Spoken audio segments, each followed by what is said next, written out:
Hey, it's Fitz, and if you don't know who I am, here's a quick bio. I'm a veteran sports journalist who writes, does TV, radio, daily YouTube videos, and I'm a longtime podcaster. Also, I have metastatic stage 4 prostate cancer that came out of remission in 2023. During the pandemic, my doctors advised me to stay at home, and the Life of Fitz podcast was born. 5 years later, I'm back in my cancer battle and continuing this podcast with season 6. As I call the many people I've met through my 35 years in sports journalism, and those who are involved in my cancer journey. Plus, we'll add in a few friends we've met along the way who are facing their own obstacles in life. Welcome to my life and the Life of Fitz podcast. Presented by the great people at Blueville Nursery in Manhattan. In 1995, I made a career decision that a lot of my colleagues in the newspaper business questioned.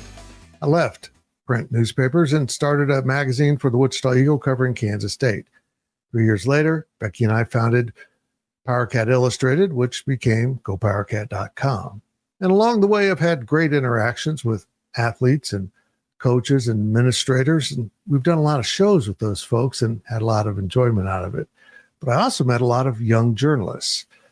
And I've always kind of had a thing for the young journalists and helping them out because I never really received that from professionals when I was at K-State. And I make it a point to try to include them, help them out. And now I'm actually on the School of Journalism's board of advisory board. They want my advice. Go figure. Well, Brent Stover was one of the first young journalists I met at Kansas State. He was running track and cross country for K-State, and the Emporia native was cutting his teeth in journalism, covering Kansas State athletics. Well, it's forward the clock about 30 years, and Brent is now living in New York City, covering sports for the CBS Sports Network. He's worked his way up to a pretty cool job, and I got to admit, he's pretty darn good at it. If you caught any Big 12 basketball on the CBS Sports Network this past season, it was Brent usually anchoring those shows. And he has an outstanding cast that he works with of analysts and other people. It's a really well done show. But I'd lost track with Brent. I didn't have his number, and I couldn't find anyone who had it until someone took time to track it down for me. Thank you, Kenny. And thus, I reconnected with Brent Stover, a great guy. And he wasn't in New York when we called him. He was actually in Springfield, Missouri, where his parents now live.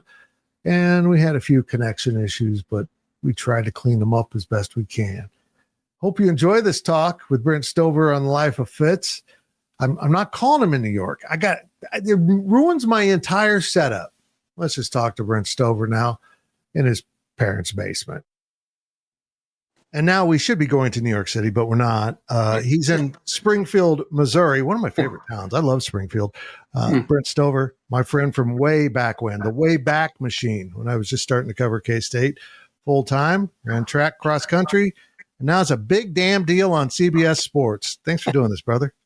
Thank you for having me. I appreciate the intro. I don't know how big of a deal I am, but it's been a heck of a run, and time just flies. I mean, it feels like yesterday I was showing up as a student radio guy at those press conferences every week, and, more for the free pizza than anything. But I do remember, and I'm not just saying it, that can be a little bit of a apprehensive, when you're first doing that and you're young, and you were always just such a friendly face and just so cool to all of us that were, all of us students that were just trying to figure out what we were doing. So I'm always going to remember that. Thank you, brother. I was in that position before, and the journalism department, which is doing really well right now, is a great source of young talent. That's one of my favorite things about my job is finding guys or gals. I've done that, and watching them go off into the world and have success after working for you. It's a fun part of the job, but it also means I'm really old. That's how I feel now. It feels like not long ago I was kind of like the up and coming guy, and now I'm the guy. I was telling my mom this, that The interns and the kids that are graduating college or still in college are reaching out on Instagram Uh-huh.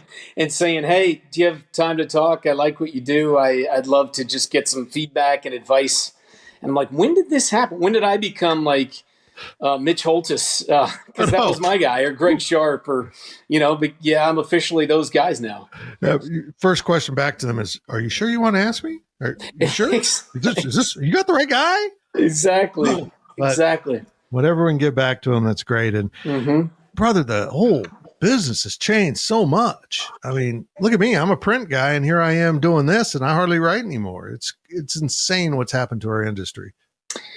It's insane, but also I look at it, a guy like you, the fact that it's still going strong. And yeah, I understand that it's a lot less writing and more, the long form podcast, and you've obviously adjusted with the times, but the fact that you still on some level have the same platform, the same, talking about or writing about the same stuff is, a lot of people have come and gone over that time, which is a testament to you and your group and what you guys have been able to do.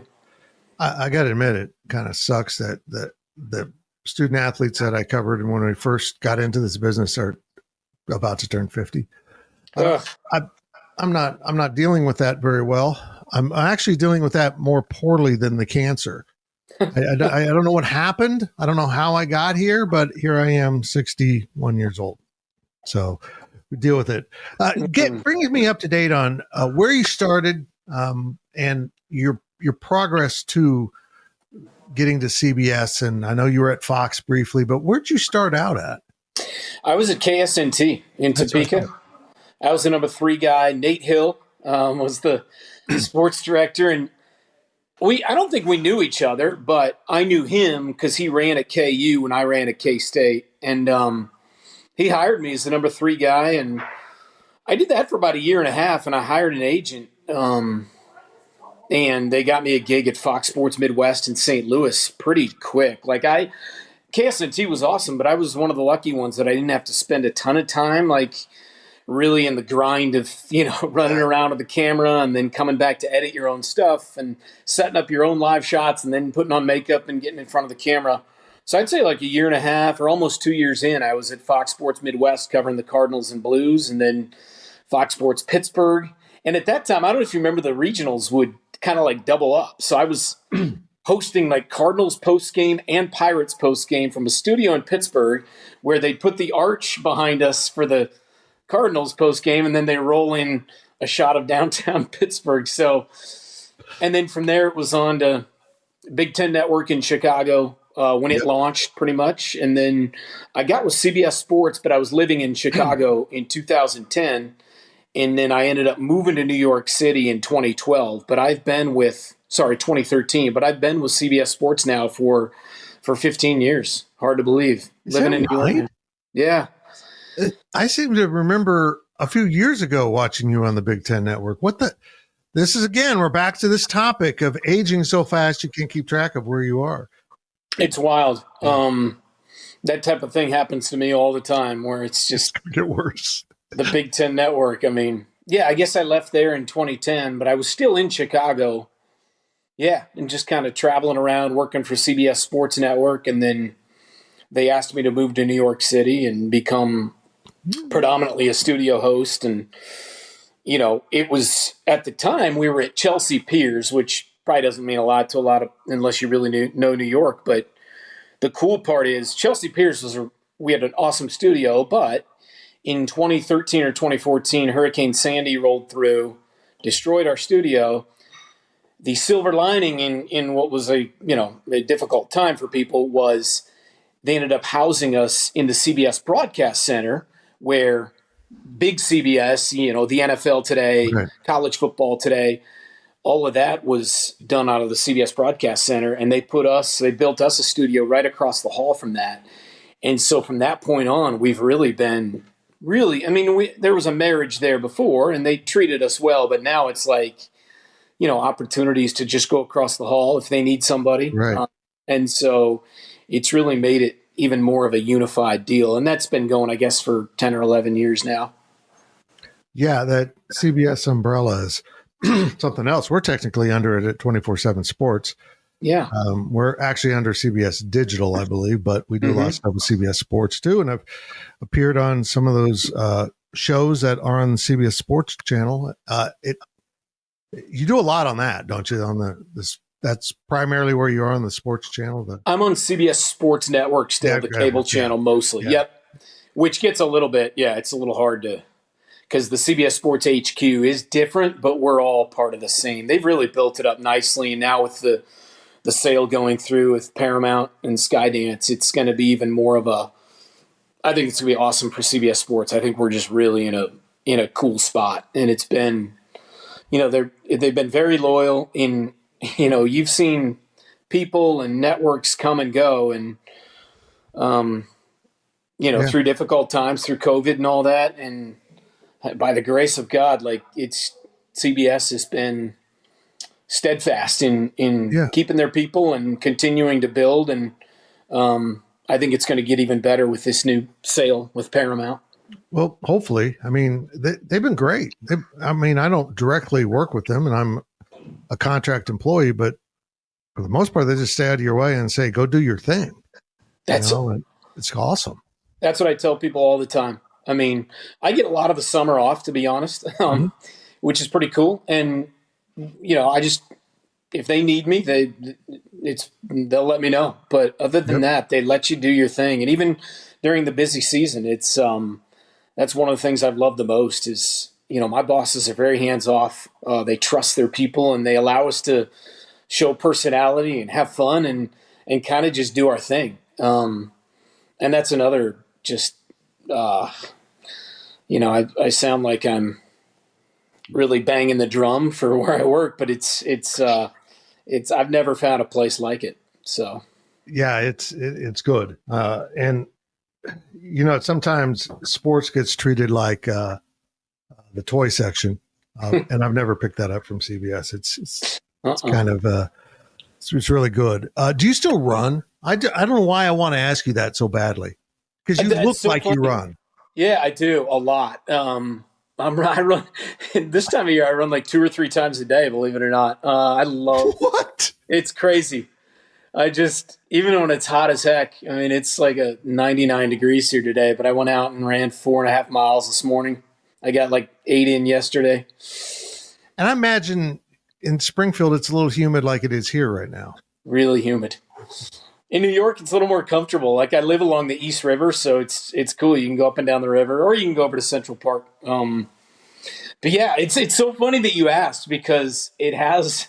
I feel like as I've gotten older, I've learned to kind of enjoy it more and just kind of go at whatever pace. Which my pace isn't nearly anywhere close to what it used to be, but now I can just throw the headphones in and kind of just get lost. And it's mentally more than anything. It's just It's so funny you asked that, because it is a huge part of what I do still. So, well, you look at it, it's paying off. I appreciate it. You might be an addict, but we're not going to really get into that too much.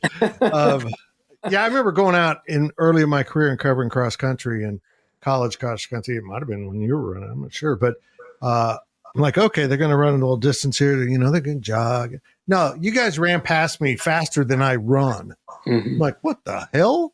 Lighten up, guys. It's incredible the pace you got to keep to be competitive at that level. And I can't even imagine what the world level is like. Because I felt like I was pretty good coming out of high school. I was one of the top distance guys coming out of the state of Kansas at that time. And I got to K-State and running. And first year I was there, it was still the Big 8. And then it was the Big 12 after that. And so 96. And I tell you, it was a rude awakening. I ended up not having, and it still bothers me to this day, believe it or not. Like I didn't have the kind of career that I wish I would. I was solid, but I had a lot of injury problems, but no one wants to hear about that. Even when I was healthy, I just never felt like I got the most out of it. And that's, I don't know. I don't know if other people are like that too. But it's however many years later, 25 years later, I wish I could get like one more season of eligibility, when I'm in my best shape, and see if I could, if I could really do something. But I was a solid, but certainly not spectacular cross-country runner at K-State. What'd you run in track? 3,200, I ran the mile. I ended up running 4:15 the year after I graduated, believe it or not, which at that time was okay. And now you wouldn't even get close to the finals at the conference meet. I ran the steeplechase. I ran a couple good steeplechases down in Fayetteville, Arkansas. But yeah, those are my two main events in track. Do you know the history of the steeplechase? How the freak did we end up hurtling into water, and who invented this, and why did it stick? I mean, why don't we throw some dodgeball into the middle of it too? It's the most nonsensical thing in sports that I could think of. It is nonsensical. And I used to think it was like one of those events where you just kind of threw everybody. Those of us who are pretty mediocre distance runners, just throw them in there, and they may or may not fall into the water. Those barriers don't give, I can tell you that. It's like a wooden sawhorse. But my dad ran a little bit in college, and he had run a couple steeplechases. And so for some reason, that was one reason I think it was it interested me, and, it was something a little bit different. But in terms of the history, I'd love to know. I'm going to have to look that up. Yeah. I'm just guessing that alcohol was involved in the invention of that. It looks like something a bunch of drunk dudes would come up with. Now you got to jump over that, and there's going to be water on the other side, and then you got to run a while. Yeah, like a hazing fraternity, Lambda Chi Alpha there at K-State hazing, Exactly. type situation. Yeah, I think we all wish we had another year of college. I feel like I was just getting to my peak performance ability in Aggieville when I left. I was kind of an all-conference performer in my events. But eventually you got to move on. So what was that? You're from Emporia, right? That's correct.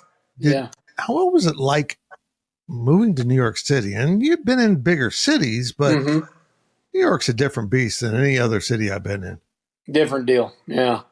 I think if I hadn't have kind of like gradually built my way up in terms of city size, it would have been a really rude awakening. But St. Louis, Pittsburgh, and then Chicago is where I moved to New York from. And Chicago was perfect for me. Like, it was, in fact, I've been tempted to get one of those temporary places and just move back one of these summers, just like for the month of August. It's just it was a perfect size. It was the people from the Midwest. It was my people. But yeah, even that, moving from Chicago to New York City, I hated New York that first year. It was such just a shocker. And the people, and then I just kind of grew to love it. And I think part of it is, I kind of realized I have an awesome gig. I don't want to leave anytime. I don't want to ever leave CBS. And I'm getting to go to the broadcast center to work every day. I found a church that I really liked.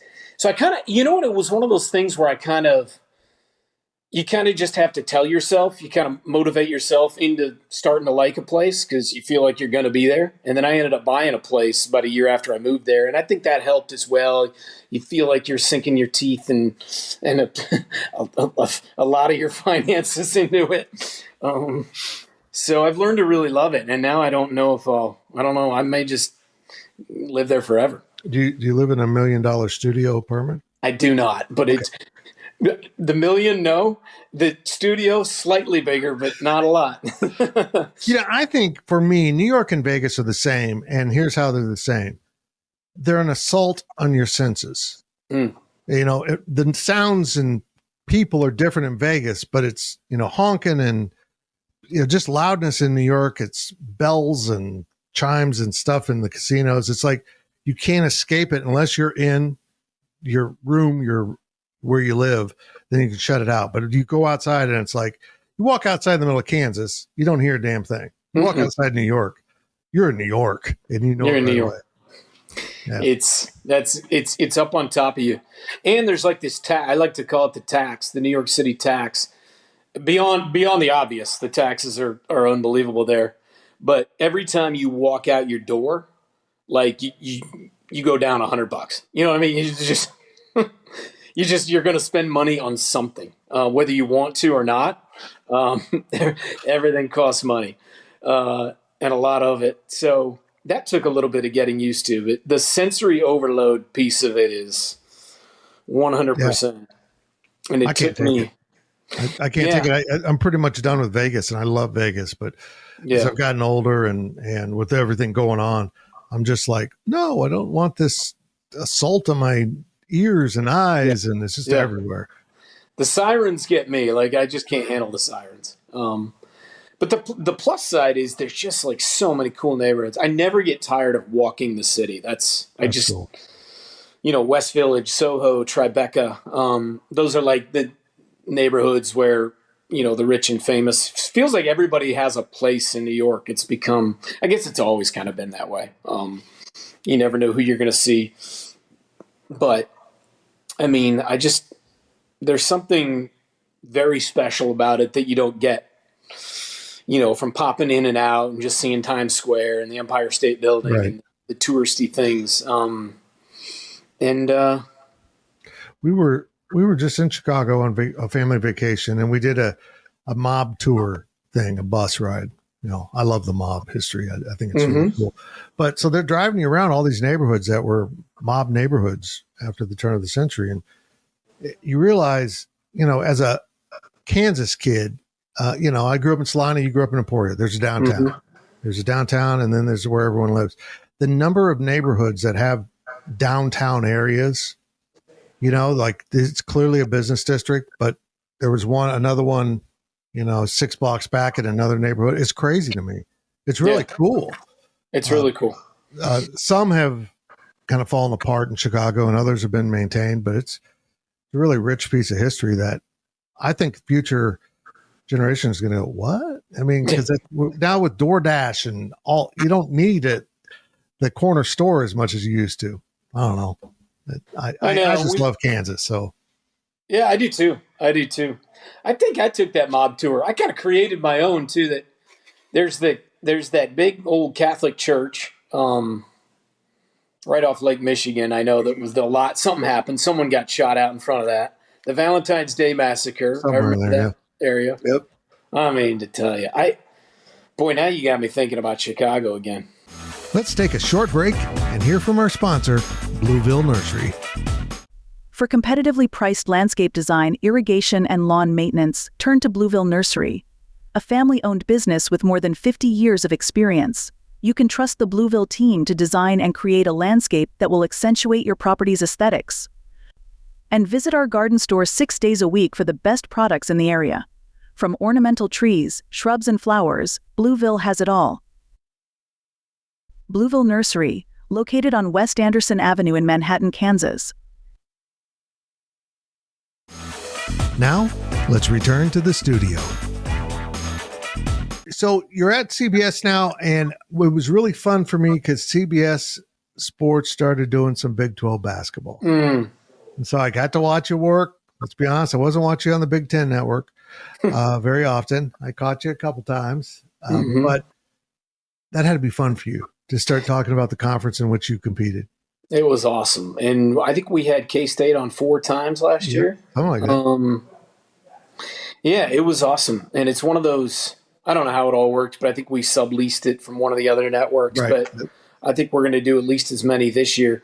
At CBS Sports Network, I've been there for a long time, and we don't always have the biggest games, but, we've down through the years, we've had a lot of Conference USA, Atlantic 10, big into the Mountain West, big into Army and Navy. In recent years, we started to get some pretty good piece of the Big East. And then to be able to get 20 Big 12 games last year was awesome. And I think we'll have at least that many this year. And, I heard from a lot of people, and it's just not just that it's just bigger time viewership and bigger time opportunities to carry better games on our network, which is awesome. But to your point, the fact that that's my conference is a lot of fun. And I love that my coworkers and the guys I'm on the desk with really leaned into it as well and had fun with it. So that's as good as anything. Yeah, they gave you a little grief. Yeah. Which is good. We all deserve it. Yeah. And I got to tell you this. This isn't ass kissing. This is very real. When K-Staters started tuning in to CBS Sports Network to watch, they were blown away by how much better the studio work was than what they're accustomed to on ESPN. And I was too. It was so much more informative, well done, level-headed. I loved it. I think you guys do a great job. It means a lot. And Brett Yormark has saw him at the Final Four, and he kind of mentioned some of those same things. And my bosses, we get emails every once in a while saying, hey, the Big 12 loves what we're doing. I credit my bosses. I credit the producers, research department, everybody that makes us look good. But the studio is awesome. And it's big time. It has an awesome look on television.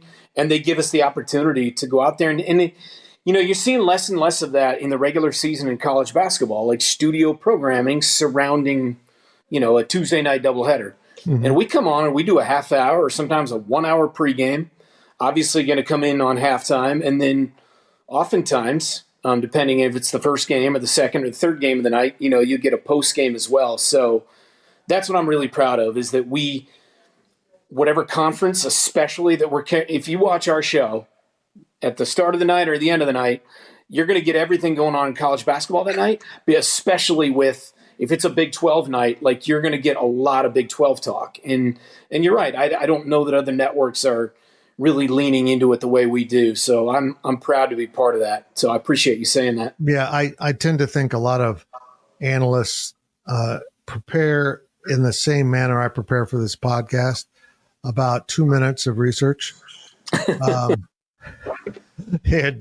And roll with it, which is fine when you're having a conversation. Not so good when you're doing analysis of a topic you need to understand and you don't really. People pick it up pretty quick. He doesn't know what you're talking about. But yeah, it's good to see. I'm just going to say it. It's good to see that respect for the Big 12, because Brett Yormark is out demanding respect, and I like him. I think he's really good. He's been really good for the Big 12. I do too. And he was on our desk at the Final Four, and it was cool to be able to hear him talk about it on and off the air about the job that we do covering it. And that's the way it should be.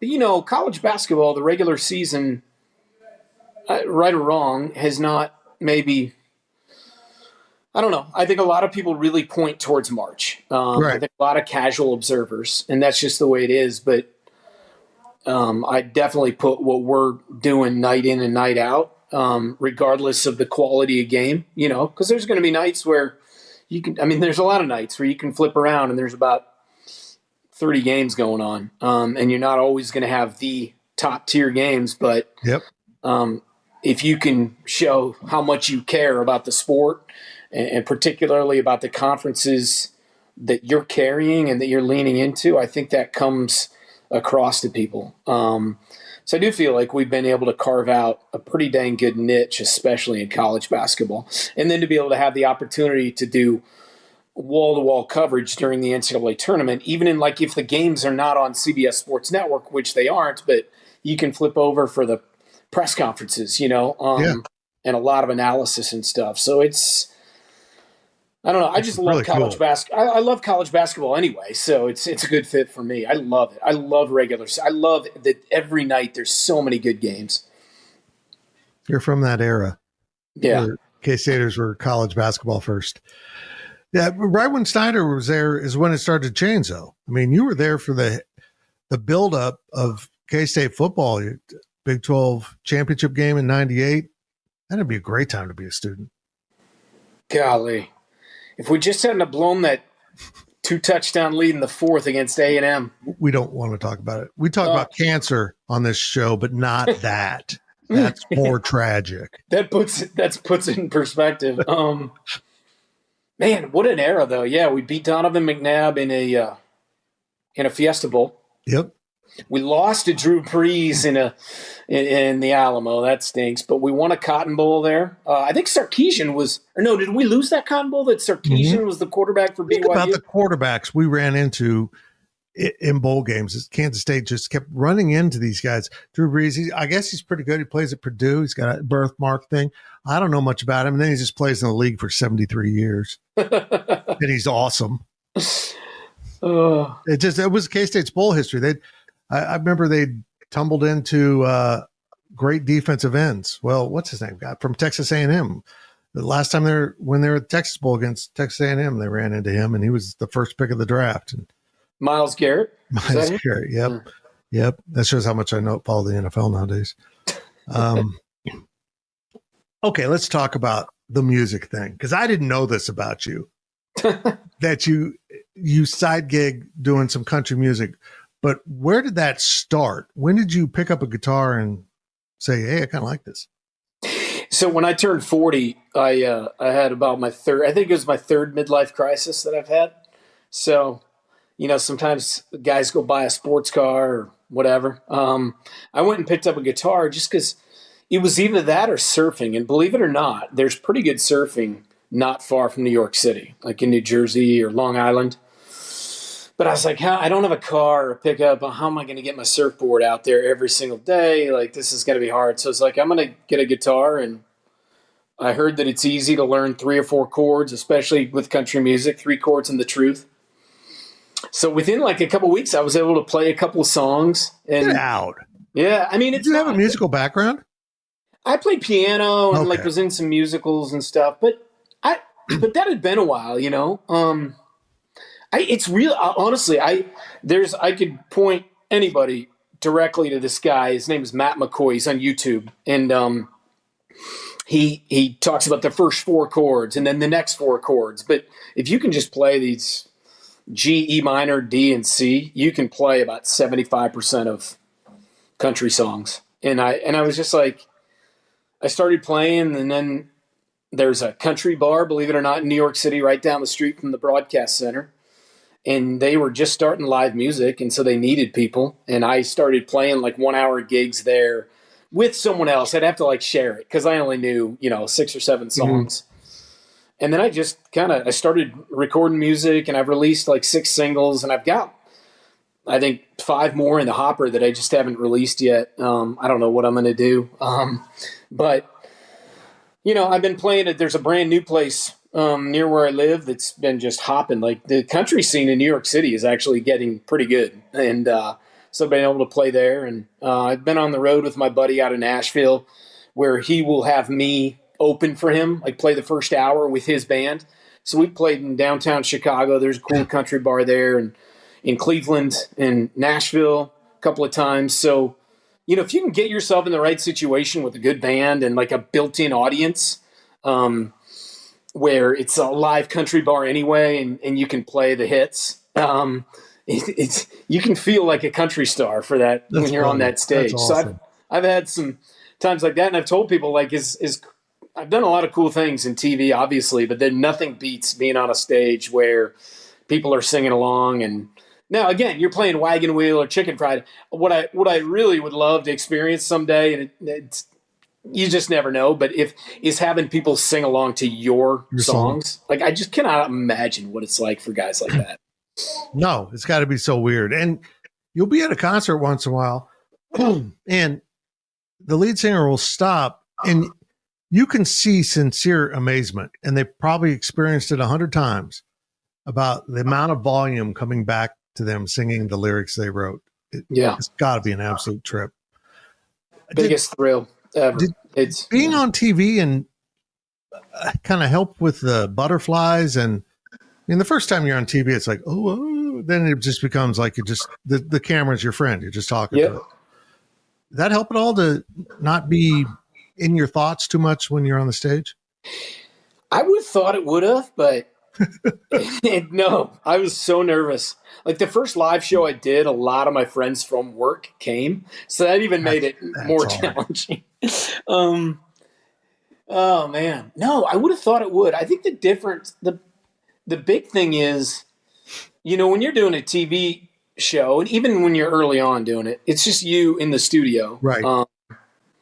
Whereas you don't have all these people looking back at you, like a studio audience, but you're on a stage and everyone's looking at you like, all right, What are you going to do? Show me something. And even to this day, in certain situations, I get up on the stage and I get nervous because, especially, I'm a little limited in what I got about 50 songs I can play, which to me feels like a lot. But some of the guys I play with, they can take any request at any time. They can flip it onto their phone and sing it. And I can't. I'm not at that level. So the thing that makes me the most nervous is if you've got people there, and that's the other thing.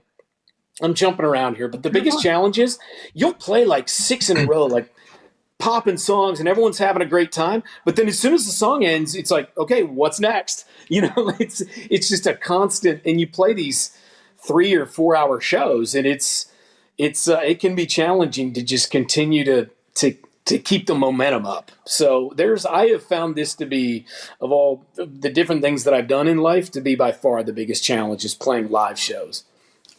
You know what? You make a really good point, because when I talk to a young person that wants to podcast or do radio or TV, I always tell them never think about the audience. Now, I mean, you got to be cognitive of the fact that you're doing this for an audience, but never stop to think, my mom's watching, all my friends are watching, all these.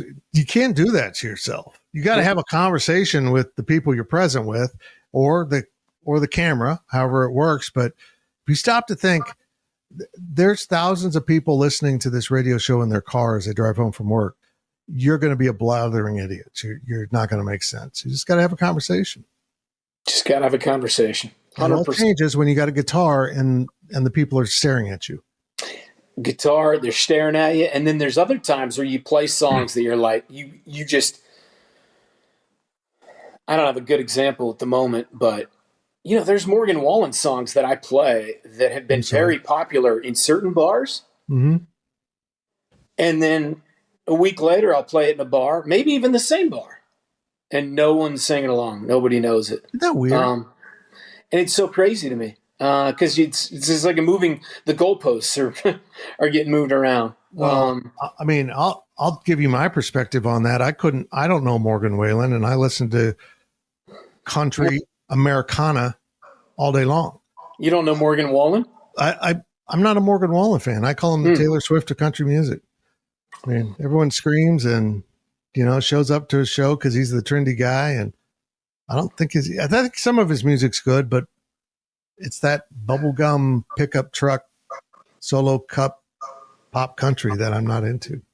You're not into it, and a lot of people aren't. And for some reason, that's what's resonated with me. And that's what I've written to as well, as pop country. That's fine. Yeah, it's cool.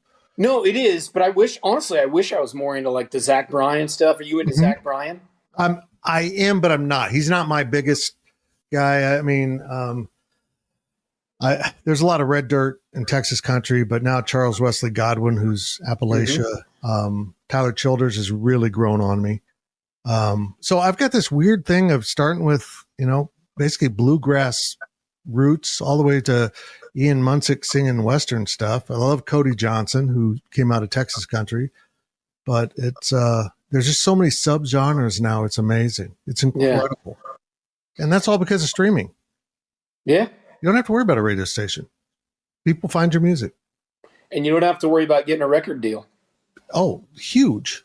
And be told what to record. And I think that, that's a good point. I think that's made music more authentic. If you've got a record executive in your ear saying this song would be great, you're writing for the audience instead of writing for yourself. And I think I think that's a good point. Nobody's writing to make a hit anymore because, that works for that small Nashville crowd, but there's hardly any radio stations playing Americana. There's some Texas country and red dirt country stations, but I don't know of anyone that plays the whole cross section of the genre from Southern rock to, whatever else is in there.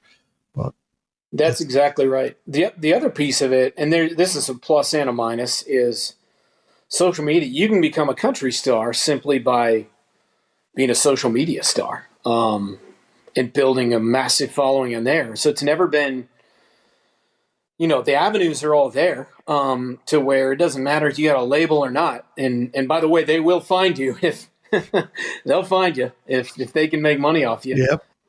But the other side is, I think there's a ton of talented people. There's so much talent, but that don't have a following, and so they're getting drowned out by maybe someone who's not as talented and just has a massive following. Yeah, I'm just amazed. I'll discover an artist, and I'm like, holy crap, this music's amazing. And I mean, he's got like hardly any followers on the music platform. It's crazy how much talent's out there, and they now have access to audiences. And I think one of the great things for music, oddly, was the pandemic.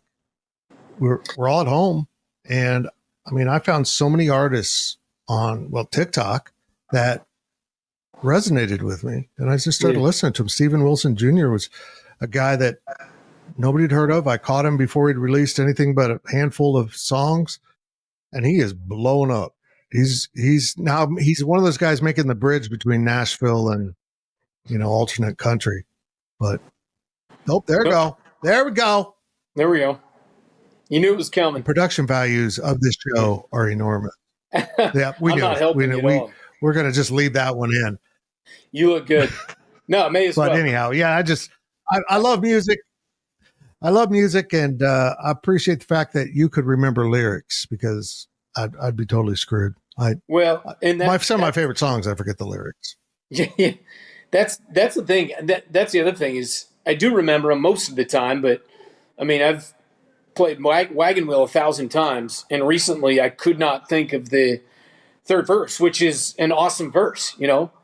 Walking to the south out of Roanoke, caught a trucker out of Philly, had a nice long toke, and I could not. And I've played the song a million times. But yeah, the dream is to be able to, I have a song called "Insta Girl Next Door" that's been around for. I saw that. It's good. Thanks. It's fun. But it never caught. I thought maybe it could catch just because the lyrics are kind of catchy and fun, and it's current with Instagram. But that's an example of I could have sworn that I might have a shot at something there, just having some kind of momentum, and it just never really happened. So, but that's all right. It's been fun. You know what? You can't be a star twice over. You can't. We're not going to let it happen. I'm mediocre at a few different things. I'd say that. I always tell people I'm good at faking it. I mean, I don't always know what I'm doing, but I'm confident in that fact, which helps. Yeah. But, so you're going to stay at CBS. You're digging the gig. It is a cool gig. In season, when you're really busy, how many days, how many hours a week? 2 to 3 days a week. That's it. Oh, really? Yeah. Saturdays are longer, going them around 2:30, and you're there till midnight. But I do Tuesdays, and we'll have like a doubleheader, triple header going at like 4:30, out at 1 a.m. maybe, or midnight. It's a sweet gig. They definitely don't overwork us. Okay, I'm jealous, and we probably should end this podcast. No, look, I people always go, you get most of summer off. I'm like, yes, but I don't have any days off, basically from the start of football season to the end of basketball season. Yeah, I'll have to do something. When you have a website, there's always something that needs to be updated. Yeah. I don't know how it happened. I guess it's kind of just the culture or the way it's set up with our place. But if there's live games, we're in there. But there's a couple of different hosts. Adam Zucker, who does a great job. He's one of my great friends, actually, and does an awesome job. He's on CBS broadcast as well a lot. But, I'll do like a Tuesday night in the winter, and he'll do Wednesday night, and then another host will do Thursday, and then I'll come back on Saturday. It's a pretty sweet gig. I've been really blessed. It's a fun busy. Yeah, it's fun. So, but I got to tell you, man, it's cool to see what you're doing, and what you've continued to do, and the platform that you've got here and the way you're using it is really cool to see. And I was so happy to hear from you this week. By the way, it's not easy getting your phone number. I checked Aggieville bathroom walls. It wasn't there anymore. But yeah, I finally had someone that made it their personal mission to track it down. Kenny Lanou, the associate AD for Media Relations. I don't know who he got it from, but we found your number. You found it. Hey, can K-State, the way everything's set up, and we don't need to go down this rabbit hole because I'm sure you talk about this all the time with NIL and the way college football is now. Can K-State, the way everything is set up, win a national title in college football? Not without an incredible amount of good fortune and probably some donors that step up and make a difference. Because if you've been following along, now that hard salary cap of the profit sharing or revenue sharing has become a soft cap because now we can still give out NIL deals through third-party collectives. So that puts schools like Kansas State, Iowa State, Oklahoma, maybe even Oklahoma State at a big disadvantage to some of the huge fan base schools that you might have donors who never set foot on campus. They just grew up watching Notre Dame or Texas or whatever. So I think it's incredibly difficult. I hate to say that. And I think also, Brent, we're going to get to a point where Kansas State's going to need to decide if we really do end up with that elite conference of anywhere between 40 and 60 schools. Do you want to be the little guy in that or the big guy in whatever's below that? Because I think we'll have a third Division I subdivision, like the FCS, FBS. I think you'll have the power division above that. Do you want to be Purdue or do you want to be North Dakota State? You know what I mean? Yeah. And the money and the exposure will be a lot better getting your ass kicked. How's that worked out for Nebraska? Whew, not good.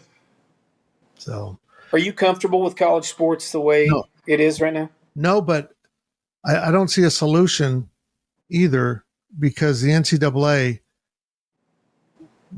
has never been willing to do the things it needs to do to fix college sports. Yeah. It's like, again, they've had a comfortable gig, we just do this and that. And once in a while we'll hammer a small school to make a point. And until they have some teeth in their enforcement and honestly settle this all down because they're going to have to do collective bargaining. That's the thing. We don't want that. Well, that's the only thing that's going to settle this down. I mean, every suggestion you have is going to get tossed by the courts, including the very house settlement that came from the courts now is getting blown up by other courts. Yeah. So, until you have like collective bargaining and maybe some protection from the federal government, I think college sports are doomed right now. I do. And I don't think it'll end. I think it'll get fixed, hopefully sooner rather than later. I hope you're right. Well, you told me I could ask you a question, so I wanted to get my two questions in because I wanted to make sure I'm not crazy. I don't want to just be the old guy, like, the get off my lawn guy, Clint Eastwood. But man, it's been tough for me to continue to just kind of go along with this as if it's all great. So, I would have typically identified myself as someone that would side with the athletic department, the business side of it. But I remember when I was at the Slime Journal and there was two stories. I don't even remember who the athlete was at SMU was trying to print up T-shirts with their own image on it. And they were told they're ineligible for selling a T-shirt of themselves. And then is it Jeremy Bloom, the skier at Colorado who also played football? Yep. They told him he couldn't play football because he made money in skiing. Well, this is the kind of crap that got the NCAA into this position. And I'm really supportive of name, image, and likeness. I don't think you ever sign away your face. Yeah. It can be rented for promotion and all that, but I can't imagine being the guy, the old fart back in the day that said, yeah, we need to put a rule in that they can't make any money off of who they are except for us. Yeah. Ooh, that's the most screwed up thing ever. So that needed to be corrected a long time ago. And they wouldn't, and they wouldn't, and they wouldn't. Now what do we got? We got just a huge mess that is just blown up. Yeah. We got kids that don't want to go to the professional ranks because they're making more money. They can make more money in college for one more season. That about sums it up. No. But also we're getting to the point where some of the players are getting paid more as much as coaches. Yeah. And that changes the dynamic enormously. Yeah. I don't know. I think people are losing some passion for college sports, but I think it's just temporary until they can get things settled down a little bit better. I hope you're right. I saw Drew Pine is playing quarterback for Bowling Green this year. So that's 4 teams for Drew Pine, and he's one of many examples of guys. I don't know why you want to do that. Yeah. I mean, I know I kind of feel like it's that guy that keeps speed dating, and like, I found fault with her, I got rid of her. Here's no one, I got rid of her. That's kind of where they are with their schools. They're not happy where their feet are. Yeah. I think one of the keys in life is eventually, you can need to get out of bad situations, but you also need to learn how to be happy where your feet are, just like you did with New York City. Yeah. If you kept fighting it, you'd be miserable today. Yep. No. I think you can't really limit the number of transfers they want to have according to the courts. So they're going to have to find some way to make it less desirable, which might be escalating revenue share as your second year at a school, third year at a school, fourth year at school. I don't know. Try to reward them for staying. It's crazy. When do I get revenue sharing? I barely have revenue in my business. So I don't know about this sharing thing. It's weird. Exactly. Covering athletes now that are making a lot more money than you are is not why I got into covering college sports. But luckily at K-State, they're generally pretty good kids. Yeah. Yeah. Well, it's a special place, and it's going to sort it. It'll get sorted, but we just got to take our lumps now. But it's a special place, and man, I got to get back. I got to get back one of these days. So I was going to say that we need to get you back in town. That's the problem, is when you're busy, it's when the best times to come. Yeah. Yeah. We need to get you to a game, get you to talk to the journalism students. I'd love to do that. Yeah. We've got a great professor right now that's doing a lot of sports stuff. His name's Andrew Smith. He covered the Packers up in Green Bay for years. He worked at different big cities and got his master's, got into teaching, now got his doctorate, and he's wonderful. He's awesome. Cranking out some good sports talent. I mean, really good. So it's awesome. Refreshing. It's good for me. I'm happy to hear it. I owe that school and that program a debt of gratitude. So, you know what? The journalism department at Kansas State doesn't have the accolades of anywhere else. Certainly not Missouri. Now Oklahoma State's doing an incredible job with sports stuff. But even though the school wasn't accredited when I was in it in the 80s, it was that bad. I feel like my education prepared me for what I'm doing now, because it was almost like a vo-tech of journalism. Mm-hmm. We'd go to the Collegian, and there was a grad student that might be a copy editor, but there's no adults anywhere. There's no professors being the editors and telling us what to do. You're learning. You're making mistakes, but you're learning on the job. And you gotta learn. You don't have a professor all the time to tell you, this is how you got to do this. You got to figure it out. And now as I've gotten through my career and what I do has changed so much, I'm still just figuring it out. Yeah. And I feel for the places where the professors are maybe the producers of the TV show or the editor of the newspaper. No, let the kids do it. They need to learn this stuff. Look, I couldn't agree more in that. I had the same type of experience. I had walked in there, I think within the first couple months, my freshman year, I was the assistant sports director at the student radio station. Bernie Haney was the sports director. And then either after a semester or after my freshman year, he didn't have time. So I took over as the sports director. And not everyone gets to walk into that, but point being, and then I just had to kind of learn on the fly. They just kind of let us do our thing and make it happen. And you had to set it up, and you had to deal with Kent Brown, who was the SID. And, hey, do you have a spot we could set up and just call the games? And sure enough, we were doing stuff when I was there that I don't think they'd done before, calling men's basketball or being on the top of the press box to call football games. So, yep, they do. They do. A lot of good memories. You know, I have a lot of friends that went to Syracuse, obviously. And you got to wait your turn there, and it's a great school. I'm taking nothing away from awesome. It. But I wanted to go there. Yeah, but But I don't. regret going to Kansas State to study journalism for one moment. I guess the only place that it has been difficult, but I'm a guy that got to where I'm at now and said, I like this. I could get another job. I've had chances and opportunities, but no, I'm doing what makes me happy. I'm not, nobody's getting rich doing this, but boy, I'm rich in friendships and those things. So, but yeah, Awesome. it's, I don't, the only thing you miss out on at Kansas State is those dudes from Syracuse and Missouri and Arizona State. They got a lot of contacts. There's a lot of upward mobility because a guy everywhere basically, or you've got a tie to them. You may not know them, but hey, I went to Syracuse. Oh yeah. That thing. It's awesome. And I think it gives them some upward mobility. Maybe we don't have, but that's the Kansas way, Brent Stover. We got to work our asses off. We got to wake up, go out in the field, which I've never done, by the way, tend to the cows and then come in at night and eat dinner. That's way more work than I want to do. That's a good way of putting it. We're the meat and potatoes guys. By the way, my iPad, you'll like this technologically. I'm at 1% now. So okay. I'm going to it sounds like a good time to stop. This was awesome though. Stay in touch. Thank you for having me. Now that I have your number, don't be surprised if you get some texts while you're on the air. I love it. I would love nothing more than to hear from you. Okay, man. Thanks for doing this. I appreciate it so much. Thanks for having me on. You bet. That was great. As when you haven't talked to someone for that length of time and you just kind of pick it up and start going, that's pretty cool. It really is. And to find out during the process of, getting ready to do this, that he's trying to cut his teeth and get into country music, get out of here. That's pretty fun.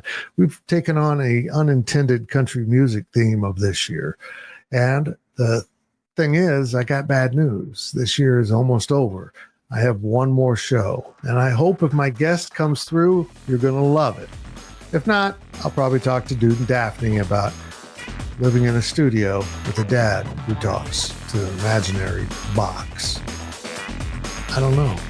That's it for this Life of Fitz. Remember, fellas, get your PSA scored. We just saw what happened with Ryan Sandberg. It's more important than ever you understand your risks of prostate cancer if you're not going to your doctor. Thanks everyone for watching. I will talk to you real soon. I appreciate you listening to this week's edition of Life of Fitz. And thank you to all the great people at Blueville Nursery for sponsoring our show. This has been a Spirit Street production.